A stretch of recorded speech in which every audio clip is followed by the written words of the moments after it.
Now that we've gotten familiar with the structure of the repertory and basic ideas about how to search and find for things in the repertory, we want to move on to the way that this gets applied in a real-world clinical scenario.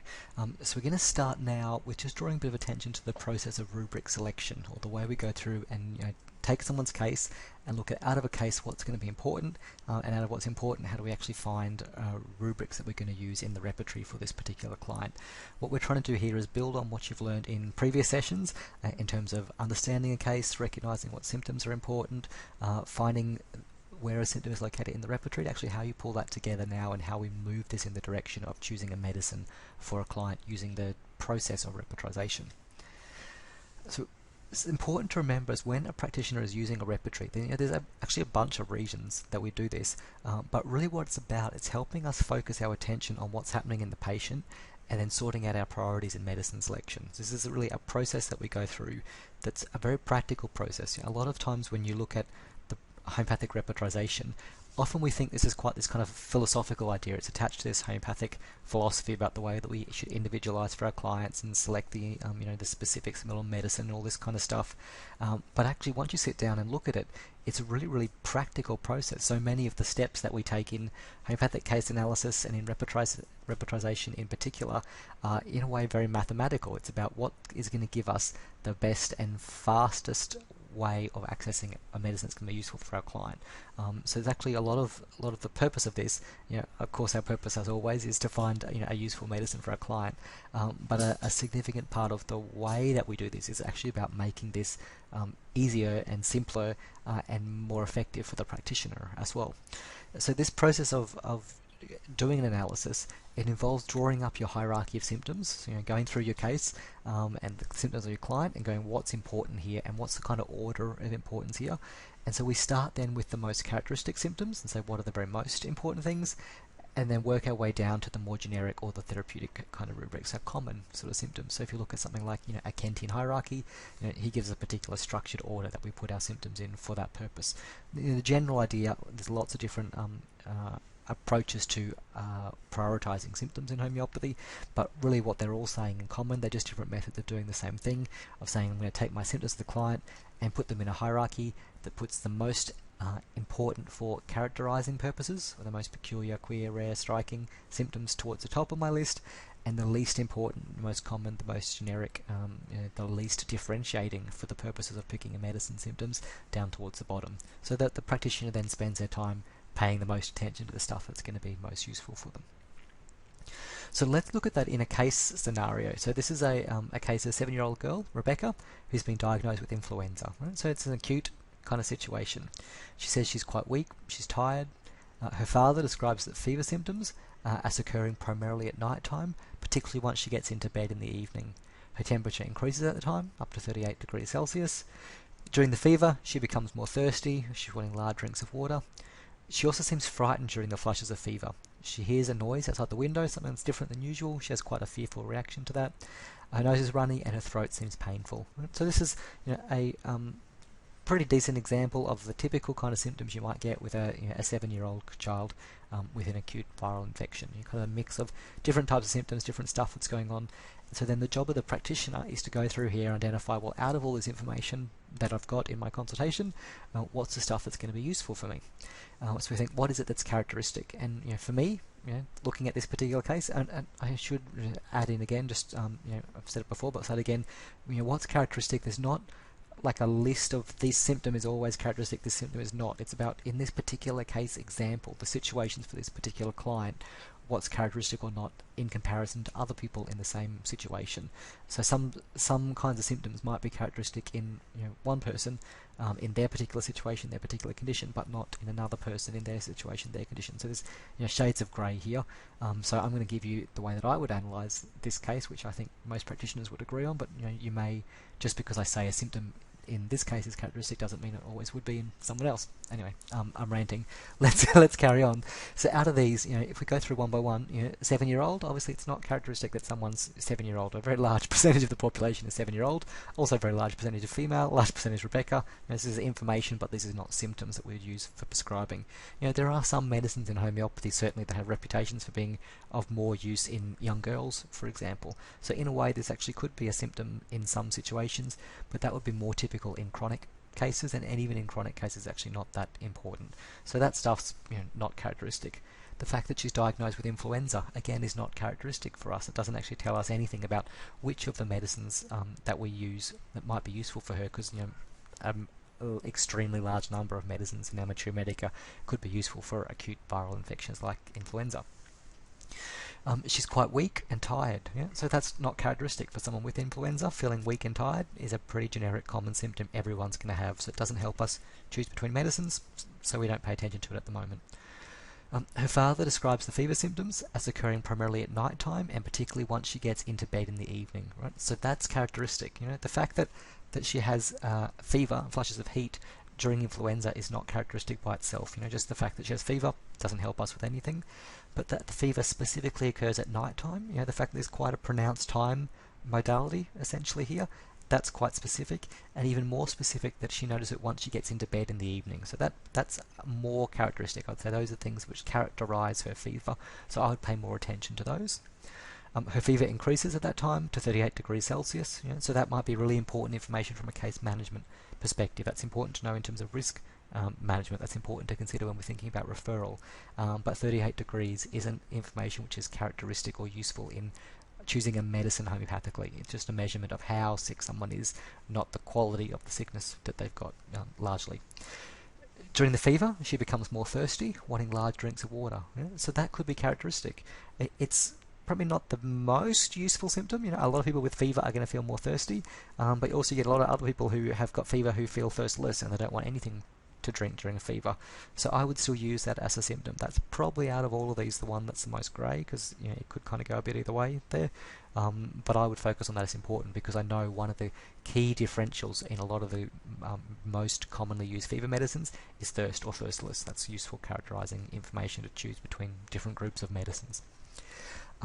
It goes on, she seems frightened during the flushes of fever. She's a noise outside a window, something's different than usual, she has a fearful reaction to that. So that's highly characteristic. I think it's not common for someone during a fever to feel more frightened of external noises. Someone who's very sick might be fearful because they're sick, but for a child to have a fear of things outside the window when that child's not normally afraid of things like that, and that coming on during a fever, this is a change to a mental emotional type symptom, and I would call that quite a characterizing symptom, so I would definitely pay attention to that one.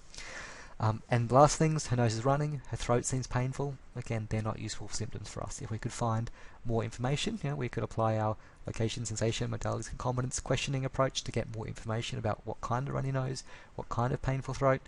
In this case, we're going to have to assume a 7-year-old hasn't been able to give us more specific or more useful information. So again, they're common symptoms, not useful in this particular case. So we've identified there kind of 3 things which are more characteristic. The night time, particularly when in bed, the thirst during the fever, and the frightened during the fever. So they're the things that I would focus on in this case for the purposes of finding a short list of characteristic medicines. The other stuff's important, but it's important for reasons other than choosing the medicine. It certainly is not important in the first stage of choosing a medicine. So we look at the opposite, what's common. 7-year-old Rebecca, influenza, weak and tired, temperature increases to 38 degrees, nose is runny, throat seems painful, as I mentioned. They're all things that are common symptoms. That's not going to help us in the process of selecting which medicine is going to be the best fit for this young girl. So again, important for case management, important for referral, important for understanding the physiology of what's going on, important for lots of other reasons, but not important, I should say, for potency selection, repetition, case management kind of stuff. It's actually important for that stuff as well, just not for the purposes of selecting which medicine you're going to give. That's not going to help us so much, so we'll put that to the side for the moment. So I then put those into a hierarchy and go, well, if I'm going to put things in an order of peculiarity, what am I going to focus on? What order am I going to focus on it? So I would put the fear first. Fear during a fever, that's going to be the most characteristic. There's going to be the least number of medicines that have got that particular symptom, I would guess. So I'd put that at the top of my list as a really picturesque symptom of the case. I would then describe the fever at night time, especially in bed, as the next most characteristic, so I'd pay attention to that next. Then below that, I'd put the thirst during the fever. It's probably the least characteristic of the characteristic symptoms, so put that bit further down the list. And then the common stuff: weak, tired, runny nose. She's 7, she's got influenza, her temperature's 38 degrees. That stuff's all really common, and probably the order for that is actually much less important, but that's a rough kind of idea that weak and tired might be a bit more useful compared to someone who's feels hyperactive during a fever, but that's not really a something you're going to see a lot of Materia Medica for, so it's not really that useful for us. So from here we're going to go through and find characteristic rubrics that fit those symptoms, and these are the ones that I found using your set text. There's a rubric mind, it's in the mind chapter. The rubric is frightened easily, with a sub-rubric fever during. So we're going to look at which are the medicines which we've got a reputation for being useful in people who become frightened easily, and specifically at the ones where that occurs during a fever. So there's a fairly short list of medicines there, 15 or so of them. We can see most of them are in first grade. There's one, belladonna's in second grade, and veratrum's in third grade.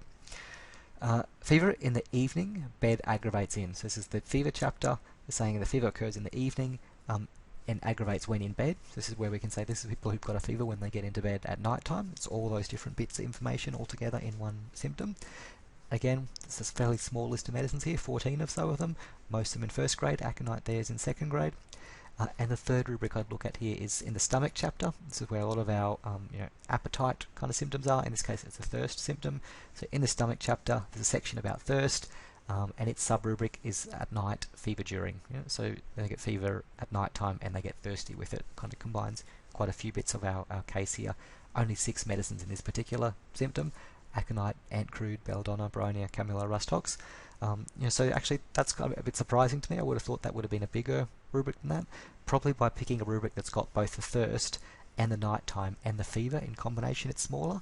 If we'd picked stomach thirst at nighttime, or stomach thirst fever, if bits by themselves, smaller parts, and didn't find a rubric which covered all the different parts, it might have been bigger.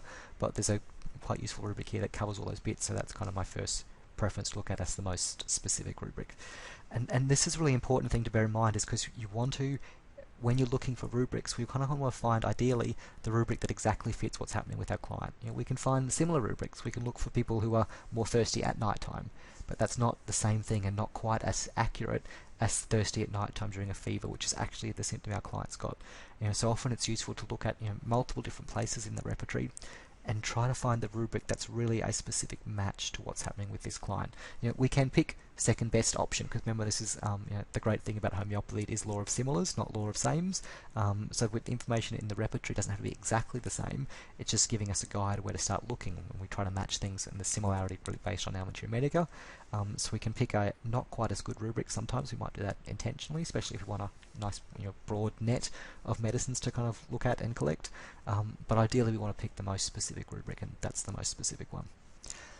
So these are our common rubrics, and at this stage of the case actually I wouldn't use these in my analysis. I'm more showing them for you so you can understand the process, but we could also choose rubrics for some of these common symptoms, and you'll see if you look at them, things like generals, weakness, there's 141 medicines in that rubric. In our core synthesis, which has got 149 remedies in it, which means basically every single remedy that we're looking at in this repertory has got weakness of some description, and so that's not useful for us. In the absence of anything which characterizes it further, that doesn't help us at all in narrowing things down. Nose, catarrh, runny nose, 116 of them. It's not helping us at all to narrow things down. We'd need more specific symptoms. If it was just on the left hand side and green mucus and only happen when inside the house, that's characteristic. Nose, catarrh by itself is not going to be useful. Throat pain, 95 medicines, not very useful. Influenza medicines, 55, a third of the medicines in our repertory here, bit over a third have no association with influenza. So when we could use that as a rubric, but it's not actually going to help us because it's not focusing on characteristic symptoms. It's really, that's clinical experience. It doesn't come from provings. It comes from clinicians saying, I've often used these medicines in influenza, but of course they use it based on the characteristic symptoms of the case. So why don't we just consider the characteristic symptoms? It's not really a useful rubric. Heat, fever, heat. fever chapter heat rubric 113. So you can see, compared to our previous rubrics where we're looking at 6 to 15 or so medicines, they're quite characteristic. They're quite focused on medicines which are going to be specifically useful for us. Where these rubrics here are much larger rubrics, they're not going to be very useful for us in terms of focusing on specific medicines that fit the characteristic symptoms of the case.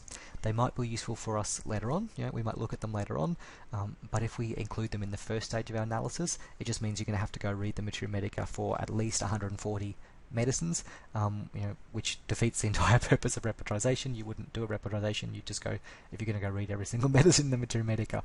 So you want to intelligently select the rubrics we're going to use, and we're going to look in a bit more detail now about that process and exactly what that means.